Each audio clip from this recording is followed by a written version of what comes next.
Hello, Hockey World. We're going to start off with a couple little quick things today. With Russ, you're going to start us off with something, and then we're going to get into some hockey. Yeah, my favorite team, New York Jets, are the talk of the sports world today for obvious reasons. If you watched any football or highlights yesterday, they're 0-12. They have earned that. But yesterday they had a lead late in the game, like 11 seconds left, something like that. And basically they lost the game because of a really stupid play call by the defensive coordinator. He decided to blitz the house, meaning no safeties, nothing, single coverage on the outside against their fastest, wide receiver on the team. Now, what I didn't know at the time, I do a podcast called Jets Rehab. What I didn't know at the time is the guy who was facing the secondary guy who was facing the fastest guy in the league had played every snap of the game, and he's not very good, and he's a rookie. So there's that. You sent the house, and again, Greg Williams, who is the defensive coordinator, has this sort of F you mentality, like, hey, it's my defense, and if you don't like my calls, F you. And he is the architect of one 0-16 season, and he's going to be an architect of another, and there's never been a coach in the NFL that has ever been associated with two 0-16 teams, so they fired him. And believe me, when he was a former Bills head coach, and FU was said to him many a time. Oh, absolutely. He's a jerk, and he's also the guy who was the Bounty Gate guy. Yes. So he's got a checkered past. But this is what I don't understand. Unless they were purposely tanking, which I don't think they were. Nope. You're up by 4 points with less than a minute to go in the fourth quarter. I think it was second or third down. I think it was second. Why are you not playing like you're rushing 3 and you've got 8 in coverage? Okay, so there's two things. The first one is the Adam Gase excuse, and I don't even know why he would say it, because he has more power than he should, and he's probably the one that got Williams fired because they don't like each other anyhow. He basically said, well, Carr didn't work well under pressure all game. Yeah, that's great. But the other real answer is he's done this before. He did it with the Browns, and it worked. So he figured he'd do it again. But the problem is, in the last, ESPN had the stat, with the last 251 Hail Marys, nobody has ever done this in the last 251, except now the Jets. So it's not a standard or even close to a play that anybody would ever want to do. Even like a high school coach, even like a peewee coach wouldn't do it. But this is not a prototypical Hail Mary. It's not like to throw the jump ball. No, but it's the end of the game throw. So they call it a Hail Mary anyhow. I mean, I can't say anything because the Bills lost on a Hail Mary to Arizona, and that was a jump ball, and DeAndre Hopkins caught that one. This was like a long bomb pass in the second quarter. It didn't even get the jump ball status. That was the sad part. He outran the coverage. Ruggs outran the coverage, and it was just like he runs a 4.27. Like, you don't put a rookie on. Anyhow, it doesn't matter. Anyway, it's over. Yeah. The Jets are streaming towards a 0-16 season. That's great. So now we have one more thing, a musical thing to talk about. Yeah, this is an interesting one. I'm looking at this list now for the first time because I'm going through this. I realize that everything like this is subjective. I get it. Very subjective, yeah. But I have to say, so we should tell them what we're doing. So we're looking at the top 100 best rock albums of all time, as according to Ellen DeWitt of Stacker News for Newsweek. Right. Okay, so first of all, whoever Stacker News is, or if Newsweek employs Ellen DeWitt, she should be fired immediately. Because here is the. I'm just gonna read. It had the requisite number of Beatles albums and Pink Floyd and the Stones, but such great rock bands as Arcade Fire, who I don't mind. I think they're actually good, but Arcade Fire has 2 albums in the top 100 of all time. Slint, LCD Sound System, the Pixies. Pixies deserve to be on there. Pixies had 2 in there, but the Pixies are better than you guys give them credit for. But continue. No, I'm not saying that they don't deserve 1, but 2. Flaming Lips, Tame Impala, Weezer with 2, Yeah, Weezer shouldn't have 2. They're not a bad band, but they shouldn't have 2. Interpol, Wilco. Okay, who was not included? Let's see. Crosby, Stills, Nash, And Young. I mean, Neil Young had 2 albums, Right. but by himself. No Genesis. No Rush. Yeah. No Jethro Tull. No Billy Joel. Now the number 1 album, and I love Radiohead. I do.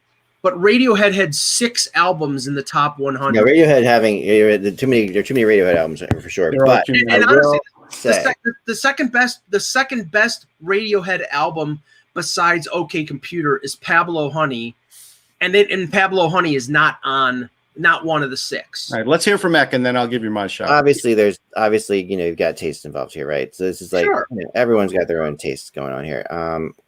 There were some good albums that she put on here that definitely deserve to be on here. I have long said the interesting thing about this list is the top 2 albums are what I've long said are the top 2 albums of all time. Yes. Which is really interesting. Because number 1 being Radiohead's OK Computer, number 2 being Dark Side of the Moon. I'm 100% on board with those 2. I'm not against Dark Side of the Moon being there. I'm against Pink Floyd having 3 or 4 in there. Yeah, they had Wish You Were Here, Animals. Yeah. Animals should not be in there. Animals is not. The Wall, No. and Dark Side of the Moon. And I think 3 of them The are Wall for sure. Wish You Were Here, probably. Those 3. I Wish You Were Here, Dark Side of the Moon, and I could live with 3, but Animals should not be in there. right. Pet Sounds by the Beach Boys should be higher than that. Yes. It should be higher, yes. Yeah, Number 13 on this list. when you have Arcade Fire at number 11. Arcade Fire, I have not heard that album, I must admit. So I don't know that album either. I do have friends who are huge Arcade Fire fans and say I've got to get into them. So maybe I'm going to check this album out because of this list probably. Just All check right. it out. I got a few of these things too, X. So I felt like, hey, Close to the Edge at 86 probably should have been a little higher because it's considered almost a perfect album, and especially for the influence that it had on Radiohead and a lot of other bands that are in the list. And Born to Run from Bruce Springsteen should not be 57. Matter of fact, I had a number here. Let's see. That was 57, but Pink Floyd's Animals was higher. Not in any universe does anybody believe that. Yeah. Unless you're high. Maybe if you're we're high. obviously looking at a person with a specific kind of taste here, right? Yes. And that's normal for these lists. That's tricky, with these lists to do How these. about this? This isn't tricky. Oasis- Thriller is not a rock album. Yeah, Oasis with 2. Wait, hold on. Let Eck answer that one. I'm sorry, go ahead. Rumors. No, Thriller is not Thriller a rock album. It's a pop album. It's not a rock album. No. That was in there. No Van Halen, none. The Metallica's best album is the Black Album. They have Master of Puppets at 96. Right. One Who album, one. Yeah, Who's Next? That was it. Right, and that's not even their. No Tommy. Yeah, Tommy probably should be in there. What's interesting is like the Bob Dylan too is debatable on some levels. For me. Oh, And for me, I- it definitely is. But I think he should As be much in as there. I love Bob Dylan, and he just sold all of his albums, by the way, all of his. Oh, he did? Yesterday for something like $300 million. He sold all the rights to everything. Kind of cheap though, if you think about It it. was pretty cheap, but not a bad cash out. No, What do you sell to Apple? I'm not even sure. I know. I'm not sure. I just saw the headline of it. There are some things. Arcade Fire. The Cure's gone here. That's good. Here's 2 bands. All right, Eck. Because punk should be in there in some way, shape, or form. The Ramones and Green Day don't even have one album in there. Like Dookie's not even in there, and the fact that the Ramones are not in there is crazy. But Coldplay is in there. Yeah, but Coldplay's in there. That's a rock album. Yeah. So is Purple Rain, which is Well, not. Well, you Purple Rain got to should be in there. define. Rock is such a friggin' ridiculous thing to define. Well, this is the same. This is the How same. do you define rock? That to me is. This is the same argument we have about the Rock and Roll Hall of Fame. The Notorious B.I.G. and the rappers don't belong in the Rock and Roll Hall of Fame. They belong in a rap or hip hop Hall of Fame, but they don't want to I'll tell you how differentiate. you define rock and roll. You can't dance to it. So if you're dancing to it, it's not rock and roll. And if it doesn't feel like it, it isn't. And, like I said, Thriller isn't. Okay, Coldplay. You can't dance to rock and roll. That's an interesting statement. No, you really can't. I don't think that's true. Unless it's 50s rockabilly, you really can't. Ack, I absolutely love this person. I think she's incredibly talented, but is Kate Bush rock and roll? No. Hounds of Love is number 70 on the list. Smashing Pumpkins have 2 entries, and I like the Smashing Pumpkins, but they have 2. Yeah, they shouldn't have 2. Well, Kate Bush is rock and roll, like in some ways Genesis is rock and roll to a degree. So, well, I mean, it's funny that as usual, progressive is dramatically underrepresented. Yeah, but I'm not even mad at that. I'm not. But they put King Crimson in the Court of the Crimson King at 26, which is about right. No, that one's actually right. Yeah, when you do these lists, you really have. It's impossible to do the greatest all-time list. You really have to do, like, if you were to do influential album list. Yeah, I think that's the way you do it. Right. Which is then then the Court of the Kings in a perfect spot, basically. Maybe Actually, a little there's higher. another band that you almost didn't name there. The Kinks should probably be in there. Yeah, the Kings should be in here for sure. The Arctic Monkeys. Don't know them, so. Yeah, I mean, I've heard of them. I've never listened to them. There's 3 Bowie albums. I think probably Sufjan Stevens. You know, it's I don't know. I don't know. I mean, I don't know them, so it's hard to say. But I don't know them either. I don't. And this is why, like, rock is such a big, varied topic, of different terms. I definitely think, you're going way too high with Radiohead for, like, just for having, like, just the number of albums. 3 albums in the top 10 even. Is that what it is?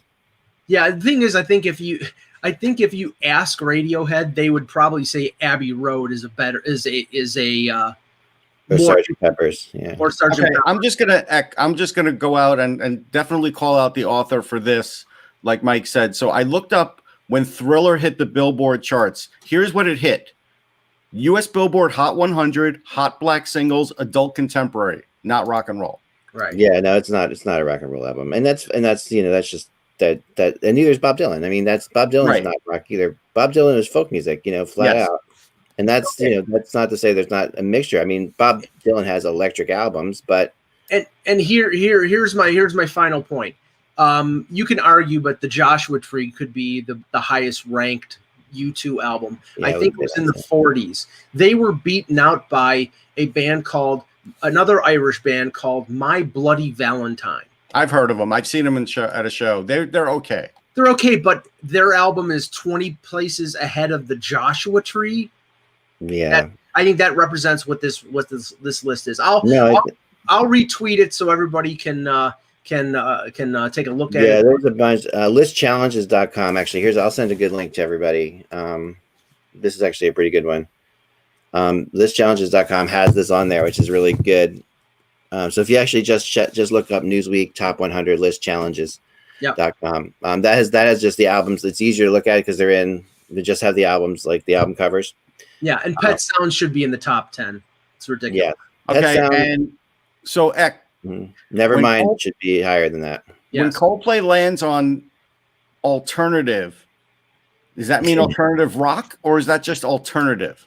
No. Well, that's about Coldplay is in the Thriller area. Like, it's like, so they shouldn't be in there.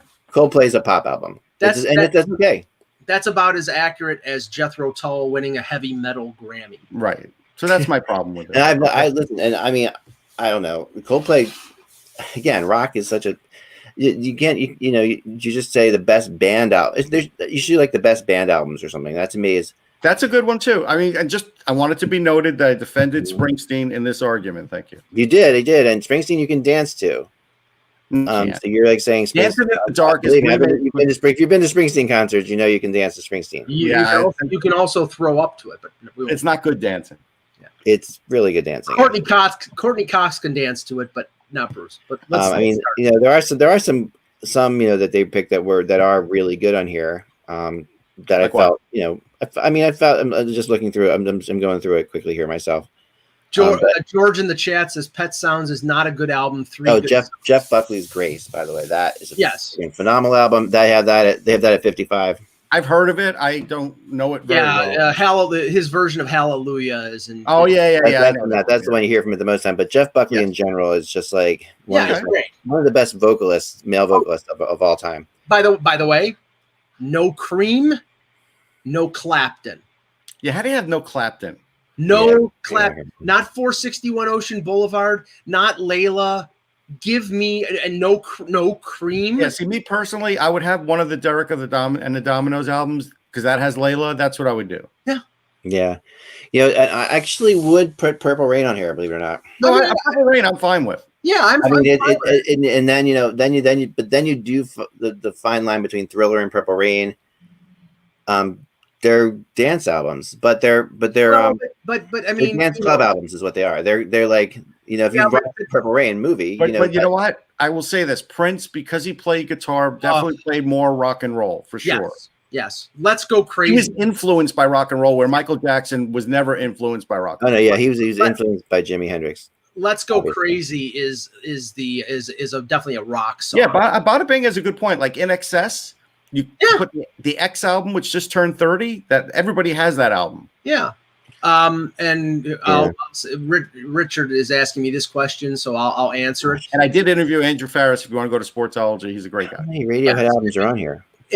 It's 100, the top 100. No, but how many Radioheads are in the top 100? Oh, 6. I counted them. 6. That's nuts. Oh, and like I said, Pablo Honey is, I think, the second best one, and it's not even on the list. Richard, if I was going to pick the album that would be in the top 100, if it was Genesis, it would probably be Selling England by the Pound. Yeah, that's the one I would have. I love The Lamb, but The Lamb is 4 sides of, there's some stuff in there that only like I would think The Lamb would be on here probably. I mean, the interesting about this, like, there's no way to look at this, and then we'll move on. I know we're talking a lot, but it's a fun topic.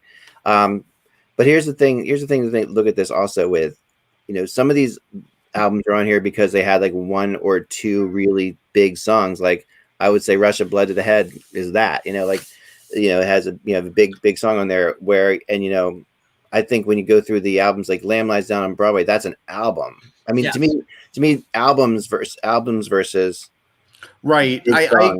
I like Lamb better. I do, but I think if, let's say, you're not a huge Genesis fan and you just wanted to see what was more enduring, like I know what I like is more enduring than probably any of their songs. But the thing is, there are albums just on for normal people to know. Yeah, sure. There are albums on here like Pink Floyd Animals that doesn't have a hit on it. It's right, that's fine too. I have no problem with that. Like, the difference of this is that now, I mean, when's the last album you bought that you would like listen to from beginning to end?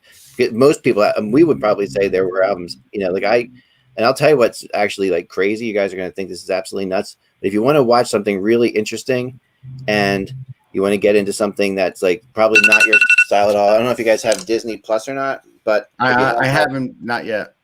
The Taylor Swift documentary of the album she just did called, and Mike, have you listened to this album? Mike, this new Taylor Swift album is she just did a folk album, like a folk music. It's like she's talented. She's really kind of sounds like The Story meets like Sarah. You would really actually love the. I'll take a look. If you watch that documentary, which I think is on other things too, like I had somebody like startup show type things out there. You could probably find this Taylor Swift. It's a documentary on how she made the album. Yeah. And it's really interesting. She did it with 2 guys from a really indie band. Mm-hmm. And she did it during quarantine, and it's all just song based, and it's really phenomenal. And it is actually a concept album from beginning to end with stories. It's crazy that this came from her.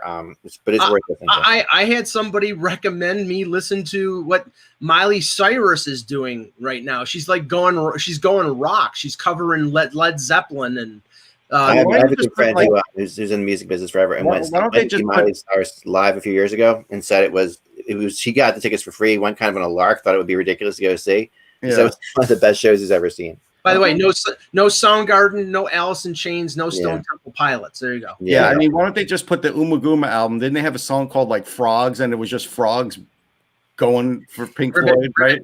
Yeah. Yeah. All right, so let's we'll move on, guys. Thanks for enduring this. There's not a whole lot to talk about today. We will get into some stuff, but we wanted to talk about this. We got a few. What was the Foxtrot thing? That question you threw up there for a second? I think they were asking what I thought the best of the Genesis albums was. I love Foxtrot, and Supper's Ready is an epic. But that's my favorite song. But I agree with you on Selling England by the Pound. Selling England by the Pound is just overall a phenomenal album. It is. I actually think my favorite Yes album is going for the one. So it's not really.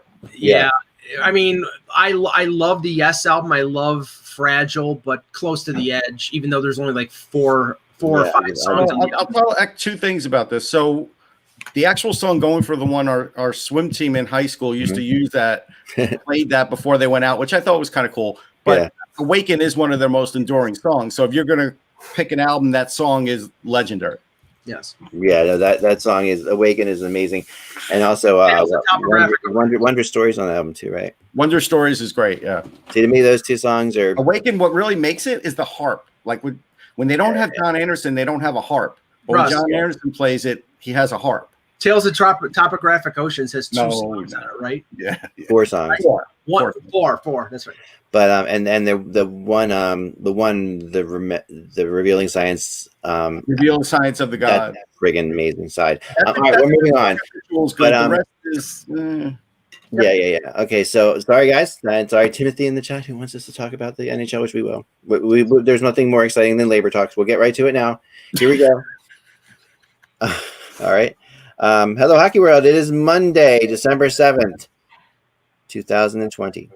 I'm Michael Agello, and today is the 79th anniversary of the attack on Pearl Harbor. That's my history degree talking. There you go.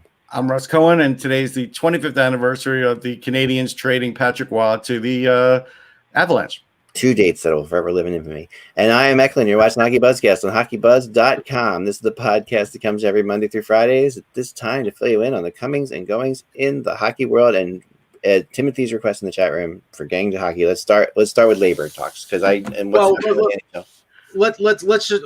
get the labor talks. I just want to start with this because it was breaking news yesterday, and the implications of what's going to happen, what is happening, are going to have far-reaching effects for the NHL in terms of development of players.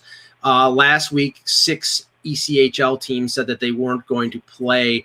That's now increased to 9. I think it was Idaho, Cincinnati, and there was one other team I can't remember right now. But Cincinnati is the ECHL affiliate.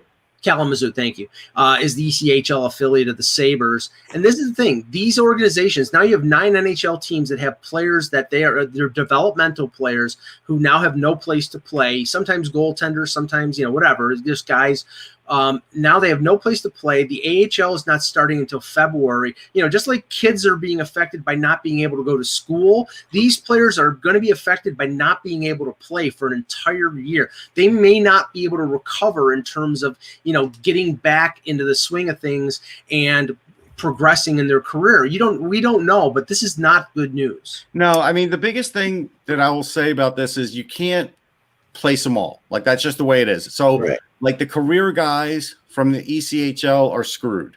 They're not going to have anywhere to play. Other leagues have started. They're pretty much out of work. It sucks, but there's nothing you can do. The one thing that I came up with, which I do think is viable because it doesn't affect the salary cap, it's already included, is I think the NHL should either waive altogether for this year any kind of restrictions for playing players that are under ELCs, or make it like 25 to 30 games instead of 9, counting towards, so this way, at least those players can stay involved because they're all over the place. They're not just in, Canadian junior hockey. They're everywhere. Well, Russ, that makes sense because also if you're playing a condensed schedule, you want more players on your rosters, the whole 9 yards. So.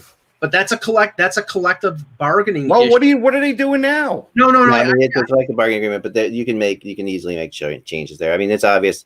It benefits. It's something that benefits everybody. It benefits everybody. Well, yes and no. But this is the thing. I mean, the owners might be in favor of saying, okay, it's not 10 games to kick in the ELC. It's 25. But the player, once you kick in that ELC, then the clock starts and it's 3 years, and then you get paid. If you're the players would rather play in this situation, Mike. Yeah. I'm pretty sure. I feel very confident of that. I hope so. I mean, the only players it doesn't benefit, technically, I guess you could say, are players whose jobs are at risk from these kids playing. Right. And there's nothing you could do about them. And that's just competitions. You got to deal with that. And I think that's the reality of that is. I mean, already goalies. This is the worst year for goalie development that we're ever going to see because they were already starting to send goalies to the ECHL. Now you've got teams down, so we don't know if the league will even happen. And there's going to be a slew of goalies that literally will have no place to play. Now, along those lines, because we've been hearing about the taxi squad situation, especially with those 3 teams that have AHL affiliates in the States that are Canadian teams, and the problems that would be crossing the border. Ellie Friedman reported last week that if there is a taxi squad, the taxi squad would be paid at their AHL salary and not at their NHL salary. Yeah, so if that's the case, then you're probably going to see, instead of like those one-way contract guys, and I'll use the Leafs as an example, a guy like Kenny Agostino who's making $750 if he's in the NHL or the AHL, they may keep they may on the taxi squad, they may have a guy like Nick Robertson or some of their younger guys because their AHL salary is $80,000 or $100,000. I've actually heard that well, I know that's the case. They will get paid their AHL level, and I've actually heard, and I was writing about this tomorrow a little bit, that the taxi squads could actually be a taxi squad salary cap. Okay. Set up where that's sort of that varies differently. That's different than your NHL cap. Basically, for the players. That would be like you have to have a certain amount of players in there, but you can't go above a certain amount in your taxi squad. And it might be the way that the some NHL teams can clear up some space. There's possibilities there, It doesn't. It could really screw some players. Well, it's kind of like the TJ Brennans of the world, guys who have made a career of playing in the AHL. Yeah. They may start to feel the squeeze too at some point. And the other thing I've heard, and I'm not going to say that. Let me hold off on it because you want to write about it. But I'll just say this: from what another thing that Friedman said is, if those players aren't a taxi squad, they would not be subject to waivers.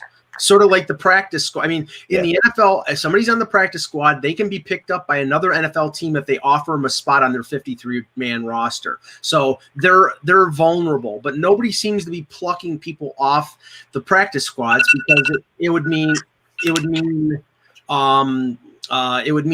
bringing somebody into a new situation with COVID. You don't want to really do that. I have a feeling that in the NHL, if somebody's on their taxi squad, they're not going to be able to pick somebody off of that thing, and waivers, because they don't want to make these guys vulnerable to being picked up by other teams, that waivers will not apply. As a 1-year exemption, waivers, you're probably not going to see a lot of stuff on the waiver wire. I'll pass on that. You will. For sure. And the last thing is just development-wise, it's not good. I spoke to Tim Burke, the ASGM of the Sharks, and they want players playing, and there's a reason they want young players playing. It's because you don't get better just theorizing or just scrimmaging. You don't. You need to actually have real games with real contact to get better. And this goes back to the original concept that was brought up a long time ago that I wrote about, of having a B team, essentially. I know, but they can't even decide on the regular league. That's the problem. I know, but if you have these players playing on your practice squad, why not have a second like B game after your first game in an arena that's already open and got people working in there already? And just have even if you play 2 periods of a game, that's like, or a 2-half game, that's for your practice players, to give them time to get players in there, to give them a chance to do something, to keep them active. It seems too obvious and too easy to not do it. I like it, but the problem is now the owner's spending twice as much to keep that building open. He's got to have twice as much. It's not. It's. I mean, they got to have people there longer. Yeah, but you're going to pay. Yeah, you have to pay the salaries of the people that are in there for sure. But they're hourly people, and you're not talking about big numbers. The big cost is opening up the arena, heating it, air conditioning it, and all that stuff. Right. And then and the gist of upkeep, the ice and all that, which is already that's the built-in price. So like the concept of that, to me, we have a poltergeist on the show. I just want to say what are the sounds? Probably we're probably being haunted by something. So, but to me, that makes more sense to have that sort of a thing going on afterwards. The other thing I've heard also that is interesting is the concept of, what always happens in situations like this. You got a lot of great hockey players out there who aren't doing anything.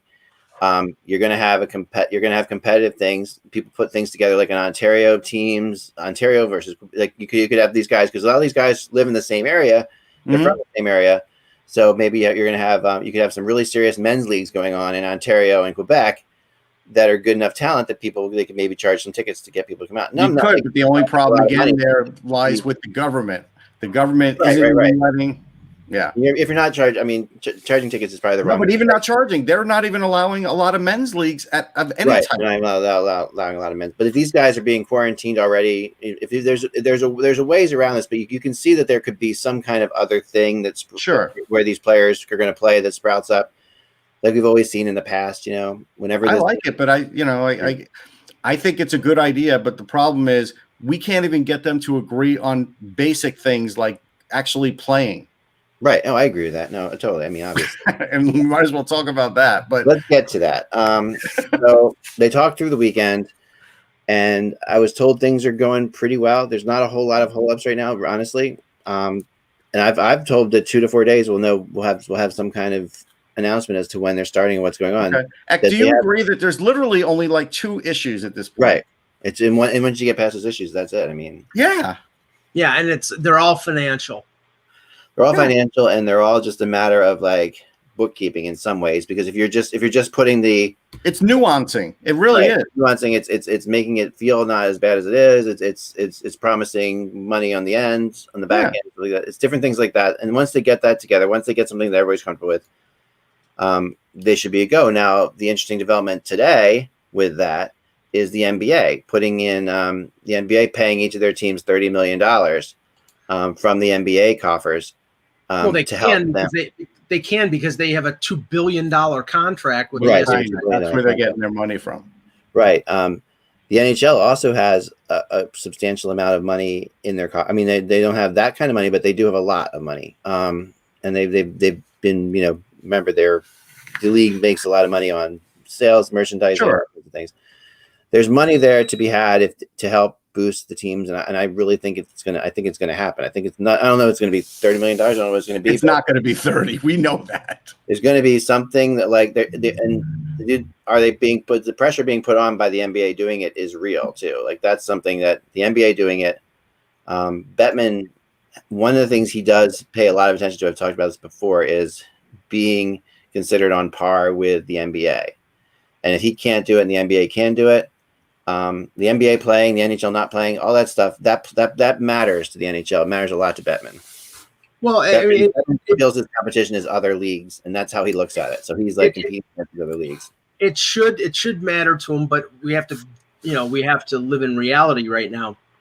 And I'm not counting the Sportsnet contract with the NHL in terms of, so I know that's substantial, but in terms of the NBC contract with the NHL, they get $200 million a year divided by 31 teams, which is what? I think it's like 7, 8 million, whatever. It's not a ridiculous amount. So $6-7 million a year that doesn't pay for one player on your roster. Whereas the NBA per year is getting, I think it's $1 billion. It's something like over $1 billion. So yeah, they can afford to pay out of their league $30 million to prop up their teams for a year. The Sportsnet, like you say, why wouldn't you count the Sportsnet? And because I don't know what the amount is. I know we don't know what they pay each year. Right, so it's significant. I mean, I think it's more than Sure.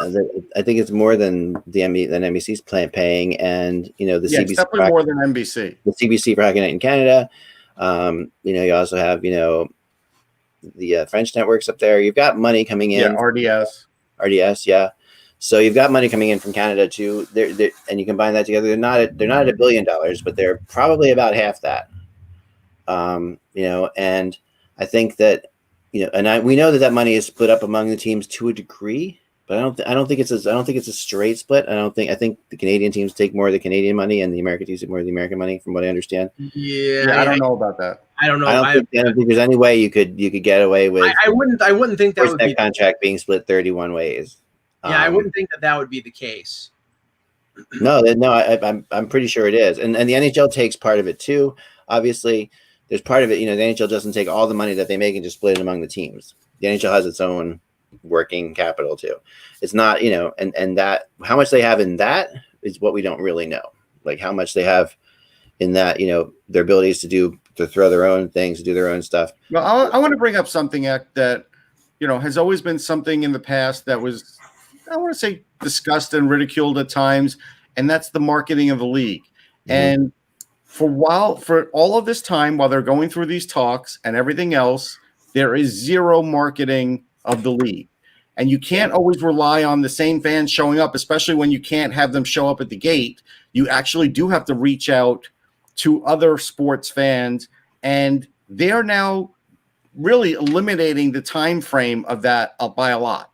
There's not going to be a lot of time to, if they want to put out commercials or a Zoom tour or something to get people excited about this next season. They are doing both sides are doing a lousy job of getting that done, because that is going to be a byproduct of some of this.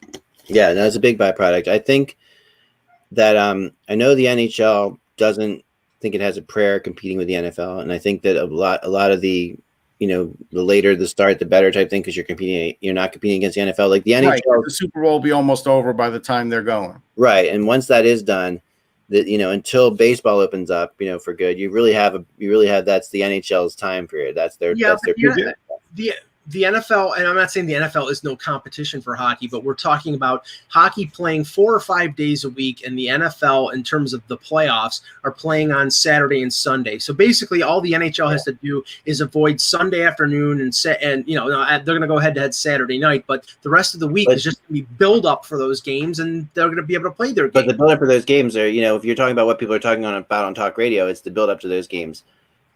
More than it is hockey, right? So like that's the NFL's magical. Right, but think about how messed up this is, Zach. The NBA is starting this week. Yeah. The NBA traditionally starts weeks after the NHL. Weeks. Yeah.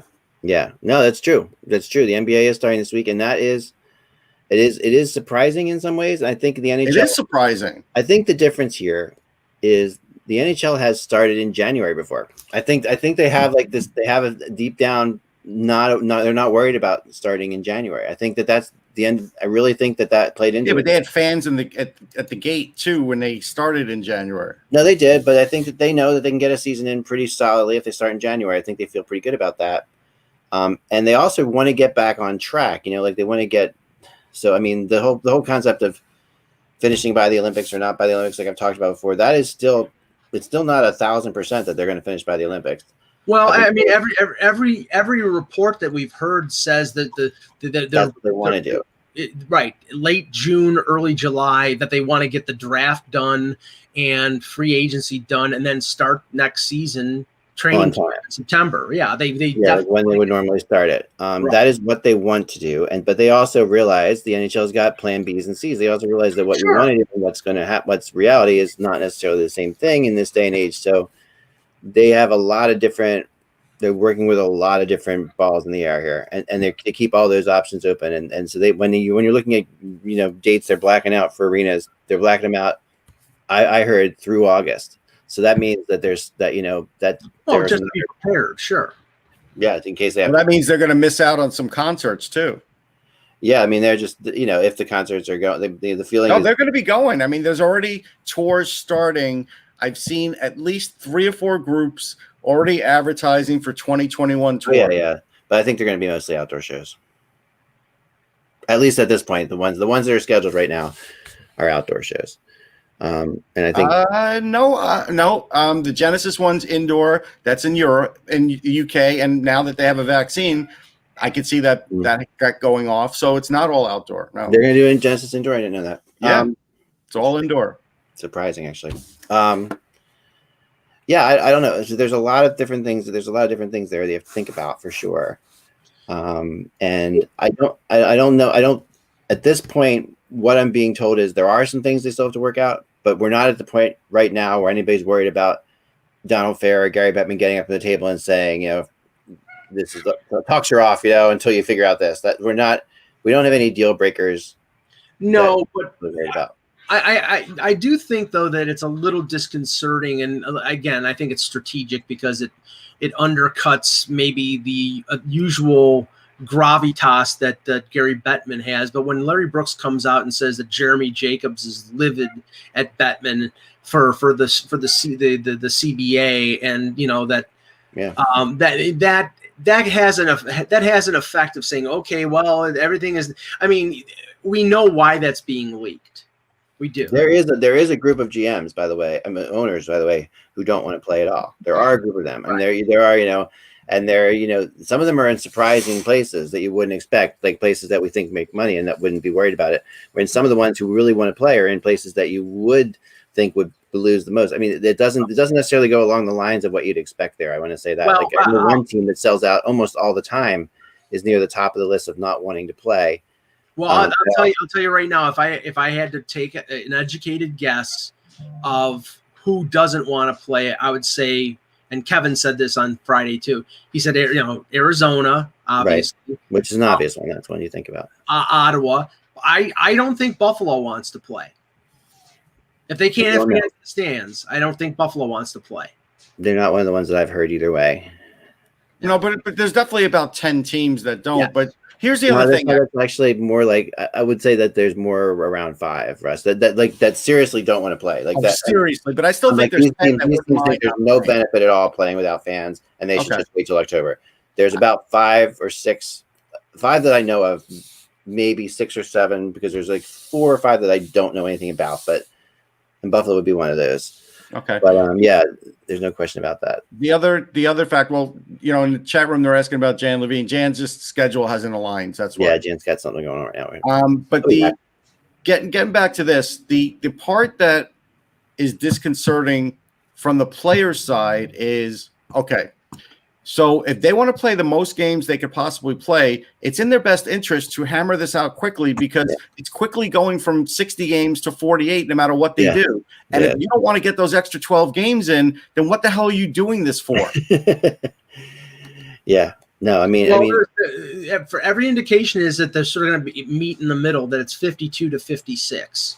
Right, but every day that they waste is another day that may not happen. Right, but I think it. I don't know who's saying they're meeting in the middle. First of all, and who wants more games and who wants less games. That's like an interesting thing, because when I've heard, they're all pretty much. I would think the players want the most games. Right, but that's the thing that doesn't make any sense, because that stands to reason. But we're not talking prorated salaries. Right, that's why I'm kind of confused by that. Because it doesn't matter that you're not talking prorated salaries. They still want to play as many games as they can. There's no reason for a player wanting to play a shortened season. Is it strictly because they think that they win the Stanley Cup this year, it's going to be an asterisk? No, I think it legitimately is that they want to play. That they just I think there's a legitimate thing to the few of those players, but those people aren't those players. And there's a lot of players like that. Every player wants to play. Like there's an old saying, like I remember. When we were touring around as a rock band, other bands, we had a manager, and our manager managed a bunch of other, bands, many of which were more popular than us, and that were touring and stuff like that. And he always had a saying that the only way to keep a band happy is to keep them on the road, and the only way to keep a player happy is to keep them playing games. Right. And that really is the reality, because because the idle time, when you're not touring or when you're not playing is tough. With musicians, like, we just make albums. That's the time we sit down, we make albums, but with players, they can practice, but it's not like they're doing anything for their careers when they're not playing hockey. They have to play hockey to be happy and to better their potential. Right. So I see them wanting to play more, but the reality is that that's coming more from players who didn't play in the bubble. Players who played in the bubble are like, let's play 48 games and be at home and be okay with it. I've heard that too. So it's all over the map, because the players who haven't played in a very long time, that's why they want to play. Those guys are going crazy right now, and they want to play for sure. Yes. I mean, it doesn't matter how much money you haven't played in 8 months. Yeah, they're bored out of their minds, and they have money, but they're not, so shouldn't feel terrible for them. But, it does wear on them mentally for sure. And they, and that's why you're seeing so many like these little like pickup games happening already with players out there, that are already playing because they need to play. But I think that, what is interesting is that group that doesn't want to play at all. That group of owners that don't want to play at all, because a couple of them are pretty influential. But the NHL is flat out told them all, we're going to play. Yeah, we're going to play. We understand that you're going to lose money. We understand that but you got to see. So, but if you think about this, if you're a team, okay, that usually sells out games, does that make you want to play or not want to play more? If it makes you not want to play, I mean, the reality is, like, some of the bigger teams out there that, that aren't worried about their popularity in their cities fading or if they don't play till October, and they know that they're still going to sell tickets. They don't think people are going to buy. Those are the teams that are like, what's the benefit to us? The benefit to the league is one thing. The benefit to hockey in general is one thing, but the benefit to individual teams, because this is still an individual. Yeah. Hockey is still the best. I'll tell you what the benefit is. They need to play to actually have a league. Yes. Otherwise, this league may not exist. If And they that's what Bettman and Daly. And then where are you going to play? Well, That's what Bettman and Daly are telling them. Okay, but as much as we want to think that this is a national hockey league, it really is a regional hockey league. yeah, Right. but see, this is a situation though. Like, okay, and I'm just using these as an example. I don't know which teams, but say, for example, the two of the teams that have the highest ticket prices in the NHL, the Rangers and the Leafs. Right. Okay. The Rangers and the Leafs, the ownership, they also own NBA teams. Right. So the profit that they're making from their NBA TV contracts counterbalances what they're losing in the NHL for a year. So they probably, I would think, if I had to guess, are not two of the teams that would say, no, we don't want to play, because Dolan, it balances out for Dolan and it balances out for MLS and E. From what I've been told, one of those is one of the 5 teams that doesn't want to play at all. And I won't say which one. Okay. But one of them is one of those teams that doesn't want to play at all. And, it's kind of should be pretty obvious probably when I say that. But, there's other teams too that are teams that do well, but aren't necessarily big name teams, but teams that do well that don't want to play. Do well ticket wise. Like I do have actual NHL news, believe it or not. Let's throw some out there. I got a couple rumors for us, and we'll do that. Okay. It looks like Tampa Bay has elevated Rob Zettler, who was the Syracuse Crunch coach, as an assistant. Now, to me, I'm going to read into this a little bit and say they're probably rescuing him because they probably don't know when the AHL is going to start, and this is their way of making sure he still gets paid because they value him. Yes. Yeah, he was. He was an assistant to Ron Wilson in Toronto. Yeah. I don't know if he was the head coach at Syracuse because I thought Benoit Gruel was. Well, then maybe he was an assistant there. I think he was an assistant, but this is also a way of making sure this guy gets paid. Sure. Because we could keep hearing that the AHL hopes to start, but honestly, guys, we have not heard anything. Right, and it's not a good sign that these ECHL teams are shutting down because the travel burden for these AHL teams is worse than and they have to have fans in the stands, and they're talking about starting in February. So, yeah, it's. I'm saying keep an eye out because it wouldn't shock me if all of a sudden teams start hiring somebody that they want to make sure they keep going from the AHL team just in case as another assistant. It wouldn't shock me because there's no limit.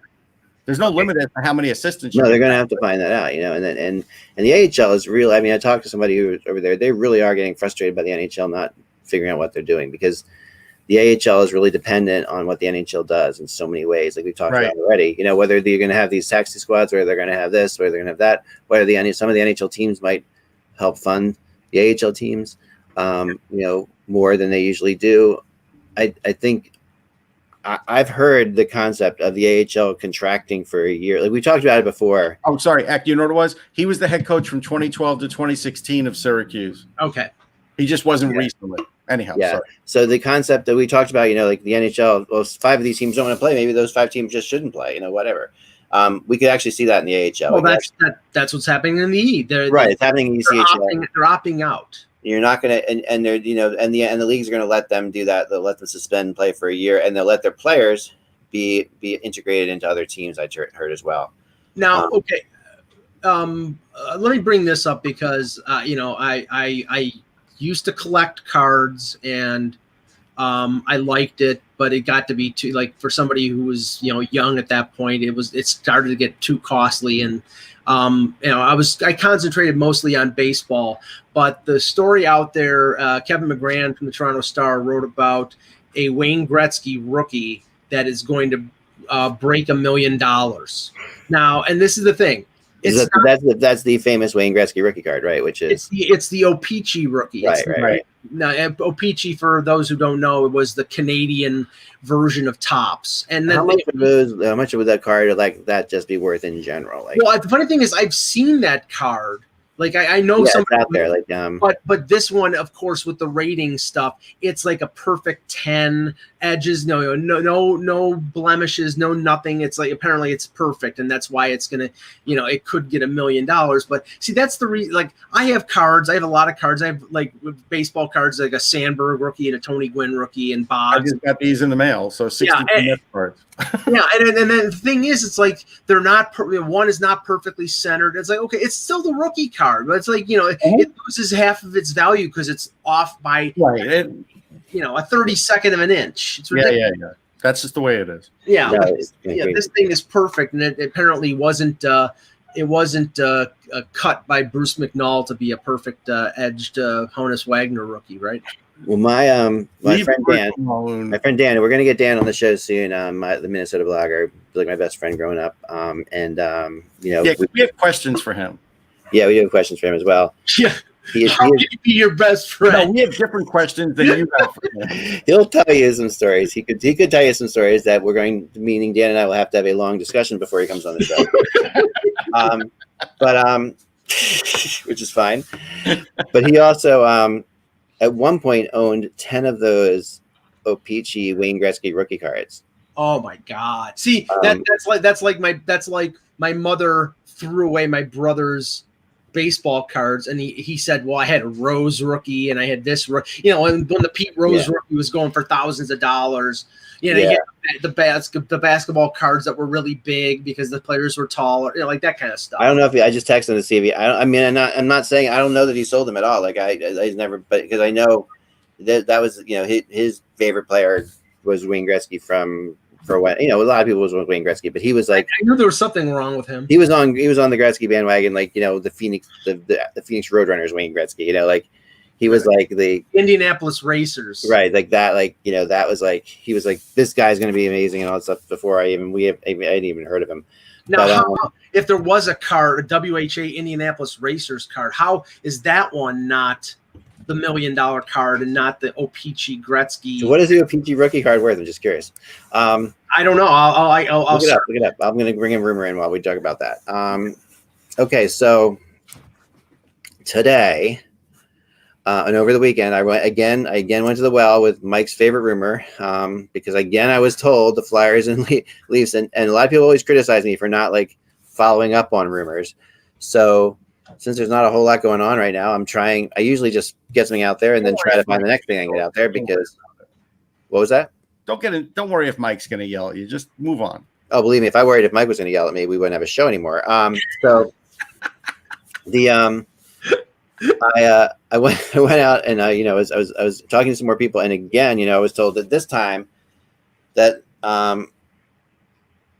he still has at least 4 of them. He said there's a Gretz in 1979. This is tops. Okay, so that's selling for $880. When I'm trying the tops one's not nearly as valuable, right? Because they printed a lot of them. Yeah, I know he's got them of this too. I told him we're gonna get him on the podcast at some point in the near future. Okay, here I'll give. Here's an example. Now, I believe the PSA rating goes from 1 to 10. 10 is perfect. Yeah. Okay. Here is on eBay, and it's rated as a 5. You can see it's a little off center, and it's going for $2,500. So, yeah. I know a lot about this. The only thing I'll say is this, without totally killing the grading system. At the end of the day, you are still relying on Joe Grader to give you the grade. Yes. What you see and what Joe Grader sees might be 2 different things, and Joe Grader might be working the last 12 hours doing this and might not be as sharp at the end of his shift as he is at the beginning. And also, collectors, if they don't get the grade they want, a lot of times break them out of the cases that they get them graded in and take them somewhere else to get graded. That's it. That's my rant. Yeah. I just got someone sent me a. Okay, there it is. Yeah, that's his card. That's the card my buddy has. That's really something. I remember when I was a kid, like I remember going into his room and he had like 10 of them across. He's I'm just collecting these wherever I can. He might have the tops ones. No, that was the picture for what it's worth. I mean, that picture looks really familiar. Isn't it the same picture on the tops one? Is it? It might be. The cards are exact.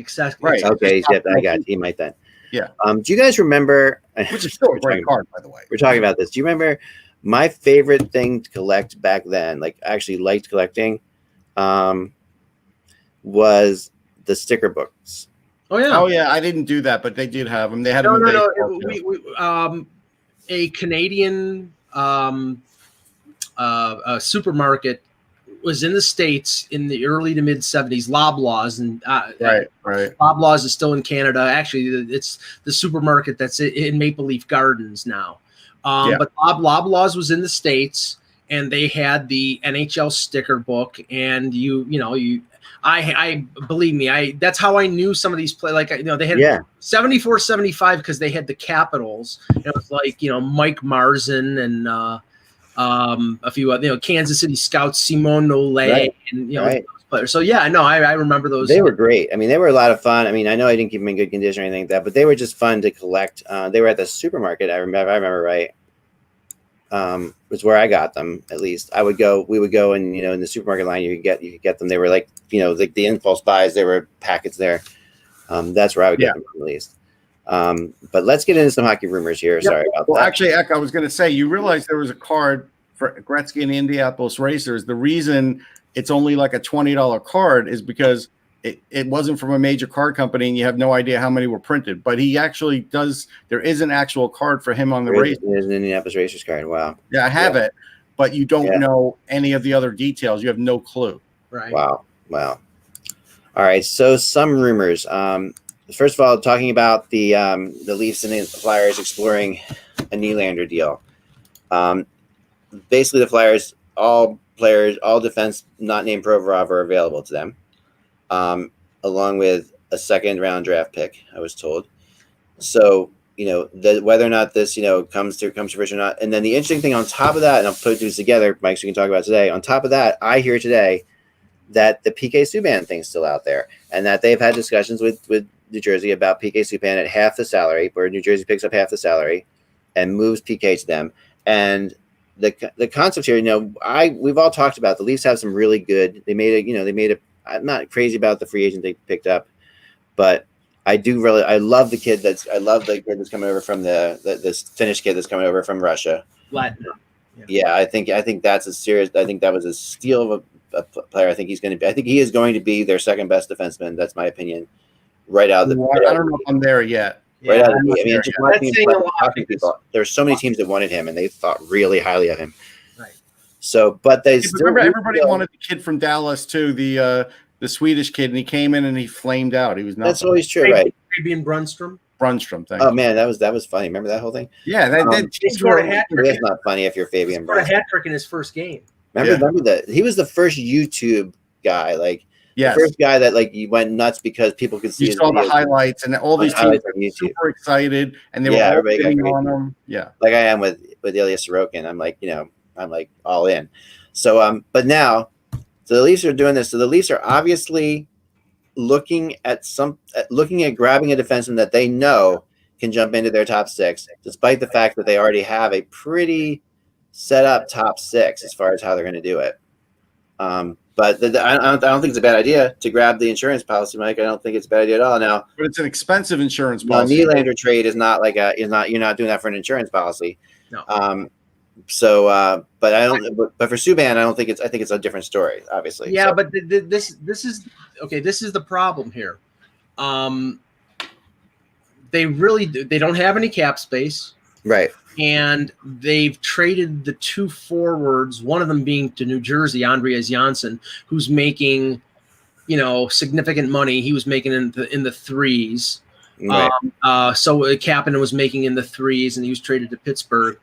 The only guy that you could trade outside of their top six who's making significant money is Kerfoot.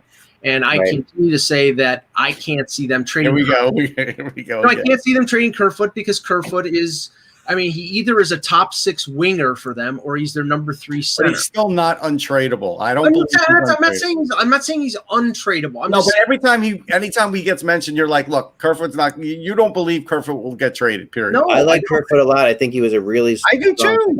But here's the thing about him. I think I was high on him. And ironically, he was a New Jersey draft pick. Right. Yeah, I think Kerfoot value is significantly higher in the Toronto realm because of the fact that they don't want to sit there and say that they didn't get back something good for Kadri.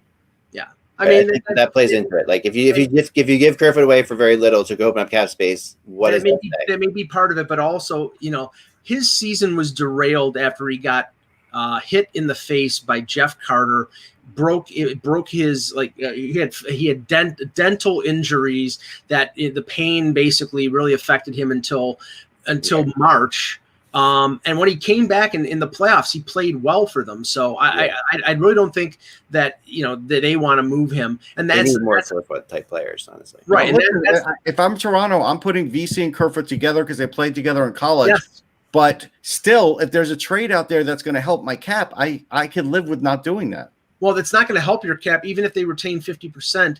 Subban makes $9 million. So that's not going to help. If they retain 50, he's making 4-5, and they really, even if they move Kerfoot, that's adding $1 million to their payroll. I think it weakens them up the middle, and they've added so many defensemen in terms of bodies, in terms of Bogosian and Brody and Lettinen, that I don't know if there's room for somebody like Subban to come in. I mean, if before free agency they were talking about Subban, it made sense with the Devils retaining 50% because they could have traded Andreas Janssen for him instead of getting Joey Anderson back and getting 50% of Subban. But now that they have all the defensemen that they have, I can't see it. The only way you could balance it is if you were getting rid of Anderson and getting Mackenzie Blackwood back in this deal. Yeah, no, and that's not happening. No. Go ahead. Yeah, so I just think it's something to keep our eyes out for with the Leafs in defense. I like the way they're thinking here in terms of. I think what they're going to do, Eck, is that they're going to see how the revamped defense that they, that the players I just mentioned, how it plays through the first half of the season, and if there's room for flexibility. Yeah. They may make a trade before the deadline, but I think they're going to start the season with the guys that they have. Yeah, definitely. Okay, the other player that I heard some things about this morning, I'm get into for a second, then before we get out of here, is two players, Derek Brassard and Michael Furliek. Okay. So Furliek, I heard Columbus has serious interest in Michael Furliek, and that could be we know Columbus is going to pick up something, but this Furliek's a good idea for them, I think, because he can. He's a decent player. He has his moments. Like it seems like he is either real. It seems like he's very situationally good on certain teams. Yeah, he's more of a bottom six. I mean, third line, fourth line winger type. I don't see him moving the ball significantly or costing that much. Well, yeah, for them, with Furliek, they have to for Columbus needs to get scoring from all four lines. That's the way they play. I mean, Russ, Furliek is a far cry from Granlund in terms of a replacement for Nyquist. I mean, they're going to have to replace Nyquist's offense because he's going to be out for a couple months at least. Yeah. Furliek's more of a two-way player, though. Right, exactly. He is. I mean, he's got speed, but he's not getting you more than 30 points.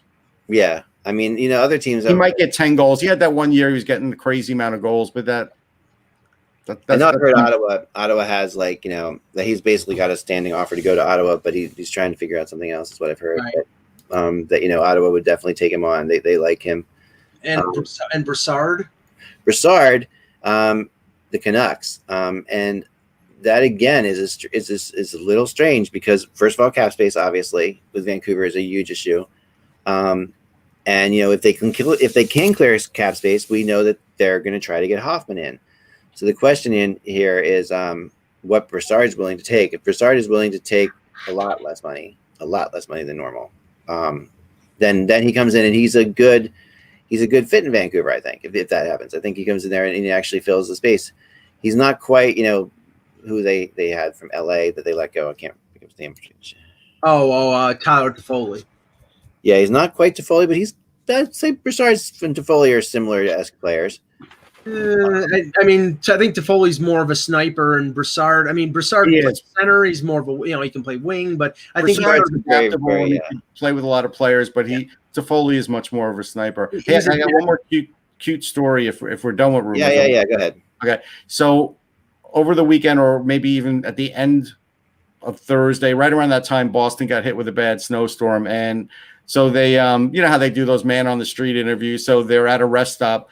And they interviewed this, unassuming looking Canadian guy who says, yeah, I'm used to snow in Canada. And, we put on our snow tires, but right now this is pretty bad. So I don't know if we really, you want to be out in it. And it was Jerome McGinley, and the camera crew and the reporter had no idea who he was. I'd like to know what the heck he was doing in Boston. I think he lives there now. Oh, okay. All right. That's what I heard. I got that confirmed from somebody that he may have he still. Yeah, I heard he lives in Boston too.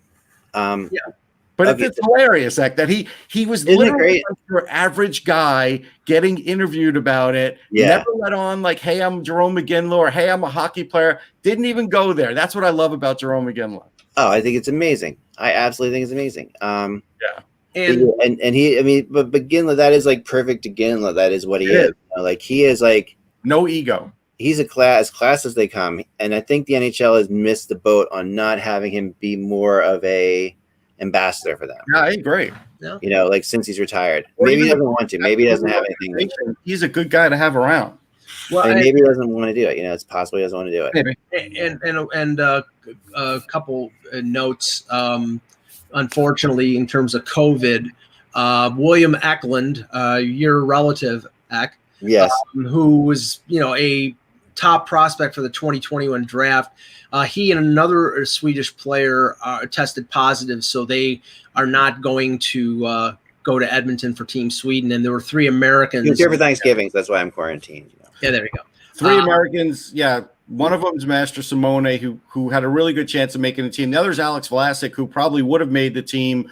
Right. He's a very good defensive, physical defenseman. They're going to miss him too. Yeah, big time. And I think the other one was Farinacci. Drew Comesso. Oh, Drew Comesso, third goalie. So they'll be okay without him. That's right. Yeah, they named replacements. I can't pull it. Yeah, Hunter Skinner is one of them. Yes. I did have a Rangers top 10 that I did for Full Press. If people want to check it out, Hunter Skinner was my number 9 actually in the Rangers top 10 prospects. So he's really good. I saw him play in London last year. I did want to touch something. I should have touched on this earlier. Sorry, because I was getting about this. And that is the Eric Duhatschek rumor that was put out involving the Red Wings and the Lightning. And this is something that came out, I guess, was it over the weekend or was it Friday of last week? Somewhere in there. Over the weekend, I think. Okay, yeah. So the Athletic Eric Duhatschek, who is a friend of the show, is a really good friend of mine. And beyond reproach, in my opinion, as far as, this felt, when I read this article, the reason I didn't respond to it is it felt to me more speculative than him rumoring, than him saying he heard this. It felt like the way he wrote it was like, this is something that could make sense. And he pieced it together, it was really the best way I could think about it. So here's what he writes. In a perfect world, I would try to move not just 1, but 2 of the remaining contract headaches, preferably Johnson and Killorn, to Detroit, and be prepared to surrender both a first-round pick and a quality young player to get the Red Wings to bite. Detroit would probably jump on that deal if the quality young player were Cernak, who's highly valued. Now, to me, that's kind of an insane offer.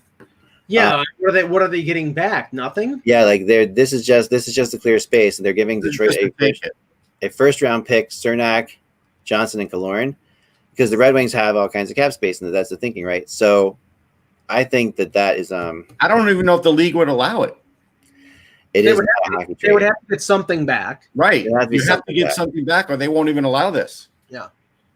Yeah. Essentially, he's offering Johnson, Killorn, Cernak, a first-round pick, and maybe something else in exchange for just future considerations. No, you can't do that. There's no way that we get approved. Like, for example, the Marlowe deal that the Leafs made with Carolina, it was Marlowe and a first-round pick for, I think it was like a 6th-round pick. Right. So it was clearly a salary dump. But they would have to get something in return. Right. And Marlowe was a 40-year-old winger on the verge of retirement who wanted to continue his career, but not, Toronto couldn't afford him. This is, you're trading 2-3 players in your prime and a first-round pick. I mean, but think of what this trade would do to the Red Wings. Like, That's why I don't think. I mean, that's why I don't think it'll happen because and I'm not saying I think the Red Wings are trying to tank because I'm not saying that. What I'm saying is the Red Wings are the Red Wings are embracing the rebuild. They're adding players, but they know that they're probably going to be in the bottom 10, and they're going to get another good young player. And if you add Killorn and Johnson, they're not going to be a playoff team, but they're going to probably be more of a middle of the pack team, and they're going to be spending more money when revenue's not coming in. So that's right. why. And actually, I don't want to be a downer as far as for Red Wings fans, but right now, in the mold that Yzerman has them in, why would the Red Wings want to spend money? Right.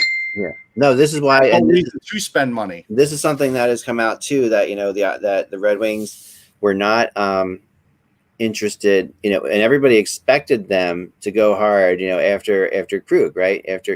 They thought because he's from the area, he's a good quality guy. He probably wants to play for the Red Wings.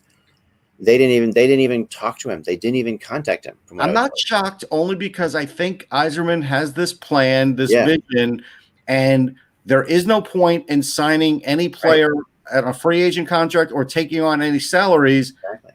When you know that you're still not going to be good for another year or two.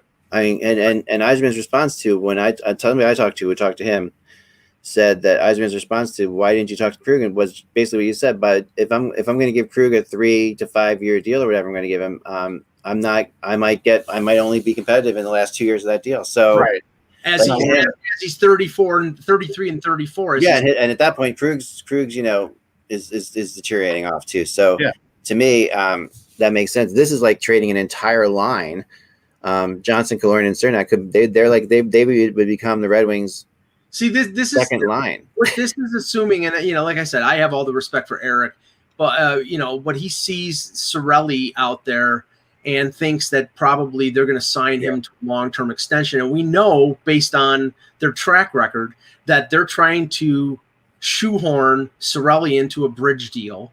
Yeah. And they're not going to make this move, a move like this, until they get Cirelli under contract. They're going to use all 10% of that 10% over the cap, and then they'll move to be able to get under the cap. But they would trade Killorn much quicker than they would trade Cirelli. Correct. They're not trading Cirelli. They would. He's a better penalty killer. That's a big question. But he's a better he's a key penalty killer for them. Yeah. He's younger and he has more offensive upside than Killorn. True. I still believe that the tactic they're going to use, at least at the start of the season, is to put Stamkos on LTIR. Yeah. Because it opens up enough room for them to sign these guys, and not to say that if but at a certain point they're going to have to become cap compliant, and that's an $8.5 million price tag to fit in. So it's not going to be easy. No, but think about it. In the end, the RFAs for Tampa are going to get signed last minute, and they're just not going to get great salaries. That's it. You could see I said this on Friday. You could see, so it's not in terms of security the best thing, but we've seen examples of it. You could see Cirelli signed a 1-year deal, like Kevin LeBanc did in San Jose, and then basically Brisebois say to him, "Okay, next year I'll pay you because all these, I'll have more money to pay you," and that's what happens. Yeah, like give me Barboulay or Kachuk. They're both so close to the NHL. You're not getting either one of them because they're cheap salaries. There is no way they're trading those guys. Right. Volkov, Barboulay, Kachuk,